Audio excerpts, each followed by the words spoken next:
Welcome to MotoGP World. Today we are diving deep into everything shaping the 2026 season, and trust me, this year is unlike anything we have seen in recent memory. No clear dominator, no guaranteed results, just pure racing at the highest level. Let's get into it. Marc Márquez, 9-time world champion, one of the greatest to ever throw a leg over a MotoGP machine. And right now, he is in a fight not just against his rivals on track, but against his own body. Last October, a shoulder injury stopped him cold and sent him straight to the operating table. The winter that followed was grueling, a demanding recovery that tested everything in him. Pre-season tests came around, and there were signs, real signs, that the old Márquez was coming back. That familiar aggression, that edge, that something that separates him from everyone else. But when the lights went out and the season actually began, reality hit hard. 3 rounds in and the results have been below his standards. Not catastrophic, but for a man of his caliber, anything short of the front is uncomfortable. He won the sprint race in Brazil, got himself a podium in Thailand, and those moments reminded everyone exactly what he is capable of. But then came the United States Grand Prix.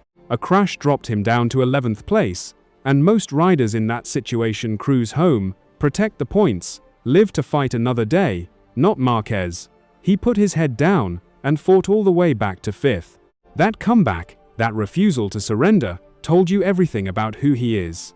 The body might not be at 100%, but the mind never switches off. Paddock veteran and former world champion Luca Cadalora has been watching closely, and his analysis cuts right to the heart of it. He says Márquez is operating at around 90% or less, visibly restricted by that shoulder, limited in ways that only become obvious when you study the data and watch where he loses time.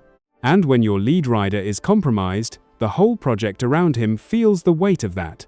This is not just about one man struggling, this is Ducati struggling because their most important piece is not yet fully functional. The GP26 machine has its own problems to add to that.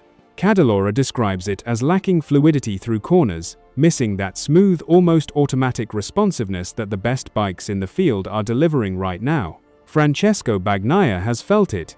Alex Márquez has spoken about how difficult it is to manage grip levels and find the right balance on this machine. Even minimal technical changes on a MotoGP bike can completely alter how a rider feels confidence through a corner, and right now Ducati have not found that sweet spot. The factory that produced one of the most dominant streaks in the history of this sport, 88 consecutive podiums, lost that record at the very first race of 2026. Let that sink in. Round 1. Gone. And the 2 races that followed did not bring it back. Despite all of this, Márquez is 28 points behind championship leader Marco Bezzecchi, and he is absolutely not ruling himself out. He talks about patience, about the long game, about MotoGP's unpredictable nature, where momentum shifts and championships are not decided in April. He is right. This sport has seen too many stories turn completely on their head for anyone to write off a 9-time world champion. Jerez is coming, the Spanish Grand Prix, and for Márquez and for Ducati, that race carries enormous weight.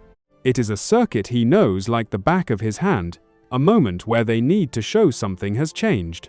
Now let's talk about the team that is making everyone else uncomfortable right now, Aprilia. Marco Bezzecchi leads the championship, and he is doing it in a way that is drawing genuine admiration from across the paddock.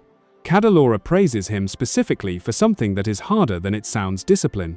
On Saturdays in sprint races, he has at times been too aggressive, too willing to take risks. But come Sunday, come the full race distance, something clicks. He becomes measured, strategic, almost untouchable in the way he manages his pace and his tires and his racecraft. That combination of raw speed and grown-up thinking is exactly what a championship contender needs, and Bezzecchi right now has both. Jorge Martin is right alongside him, consistently at the front, consistently delivering results, and bringing something that only comes with experience at this level: strategic knowledge. Martin knows when to push and when to hold, when to attack and when to let a race come to him. American journalist Dennis Noyes highlights that factor as decisive. Speed alone does not win championships. Martin understands that, and it shows in his points total. Then you have Raul Fernandez and Io Gura completing the Aprilia lineup, giving the team genuine depth across both the factory and satellite structure. The bike itself is the foundation of all of this. Cadalora compares it directly to the Ducati, and the contrast is clear. The Aprilia offers stability, grip, and a confidence-inspiring character that allows riders to push right to the absolute limit without fear. Where Ducati riders are managing the machine, Aprilia riders are trusting it. That difference, subtle as it might sound, is enormous at 250 km/h. Noise frames the entire situation perfectly. He says Ducati has not gone backwards. Their performance level is similar to what it was. The difference is that the rest of the field has caught up significantly, and Aprilia's steady, relentless progress over recent seasons is the biggest single factor in that shift. They are no longer the team that occasionally threatens the front. They are the team leading the championship. But here is the shadow hanging over all of Aprilia's success. Look at their bikes. Look at their fairings. Where is the title sponsor? There is none. In a paddock where Ducati carries Lenovo, KTM carries Red Bull, Honda carries Castrol, and Yamaha carries Monster Energy, Aprilia's factory team and their satellite Trackhouse squad are running without that major commercial backing. This is not a small issue. Sponsorship at this level is not decoration, it is funding, it is resource, it is the financial oxygen that allows a team to grow and push further. CEO Massimo Rivola has been open about it. Piaggio Group's support is keeping the project alive and competitive, but a title sponsor is not a luxury, it is a priority. Aprilia are winning races and leading a championship, while operating with a commercial gap that their rivals do not have. Until that deal is signed, and a major partner's name appears on those fairings, Aprilia remain invisible in the one arena, where visibility directly translates to euros. Elsewhere in the field, the stories keep coming. Pedro Acosta is KTM's standout performer, quietly and effectively leading his team's charge through this season. No drama, no noise, just consistent results that are keeping KTM relevant in a championship that is getting tighter every single week. Enea Bastianini looks like a completely different rider this year.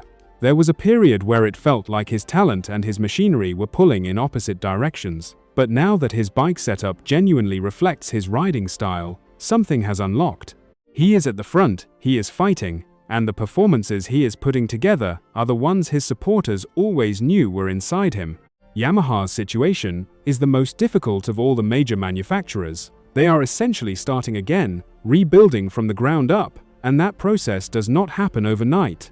Development is slow, the foundation is not solid, and team morale takes a hit when results do not come.